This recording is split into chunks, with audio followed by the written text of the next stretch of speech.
We know that alignment matters within education, and indeed common sense tells us that if you don't know where you're going, and if people are pulling in different directions, then you're much less likely to be effective or to reach your target. There's a considerable literature around the importance of alignment within education. So, for example, Butler et al. 2018 state that the importance of having alignment between education visions, policy, and practice is well established. But that really begs the question, what is it we actually need to get an alignment between within education? One of the issues within education is that we tend to conflate, confuse, or simply fail to define the terms that we use. Following the lead of the wider management literature, I think it's helpful to think in terms of purpose, vision, and mission rather than vision, policy, and practice. I'm going to explain each of those terms in a moment. But first, I need to highlight the importance of our beliefs and values.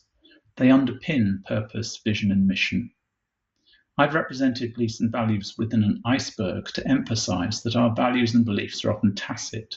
We can't articulate them, even though they are critical to our thinking and actions.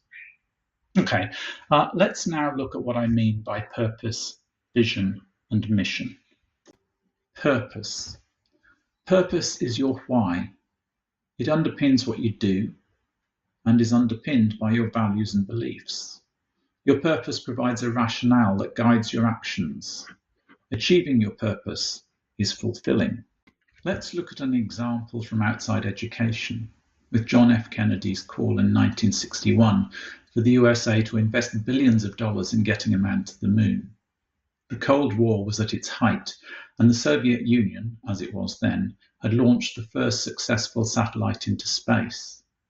JFK wanted to demonstrate that the USA was the world leader in technology and to boost the American people's morale. That was his purpose, to re-establish American dominance and world leadership. Within the school context, purpose is often omitted entirely or confused with vision, which I'm going to explain in a minute. Thus you get statements such as these: the purpose of school is to prepare young people for work, or to prepare young people to lead fulfilling lives. Sometimes the purpose may be known but unstated. For example, a politician's main purpose may be to get re-elected rather than to enhance schooling per se. This is one reason why misalignment happens in education. Let's look next at what I mean by vision. Vision. Vision is your what. Your vision is a statement of what you are going to do to achieve your purpose. It is the goal and sub-goals that would have been achieved if your purpose had been fulfilled. Sticking with the example of JFK's challenge to the USA to re-establish their global leadership by landing on the moon, the vision was to land a man on the moon and return him safely to Earth before the decade was out. Returning to thinking about school, in school you often have a vision statement. For example, every child will reach their full potential. But as already noted, this confuses vision with purpose.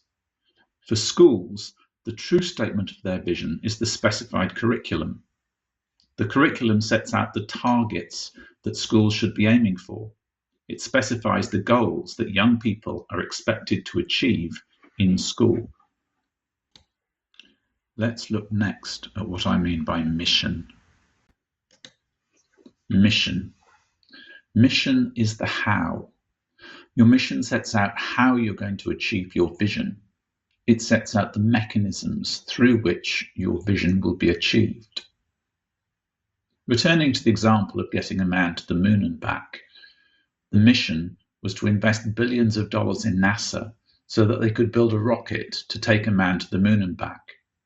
This became known as the Apollo 11 mission. Refocusing on schools, a school's mission sets out how learning is supported, how young people are going to be helped to achieve the specified curriculum, the vision. A school's mission includes their pedagogical stance, their beliefs about how people learn, about which learning theory their beliefs align with. Your pedagogical stance, your beliefs about how people learn, should underpin your pedagogical practice, how you support their learning. Pedagogical practice includes all aspects of how you support learning. It includes things such as how the school day is structured, how learners are grouped, and how learners are organised, as well as how you teach and how you assess what has been learned. A school's pedagogy is its mission. It is how the school will help young people to achieve the vision set out in the specified curriculum. Let's summarise all of that. We need to get alignment between our purpose, our why, our vision, our what, and our mission, our how. Our purpose, vision, and mission should be underpinned by our values and beliefs, some of which may be tacit. In the context of schools, purpose and vision are often conflated.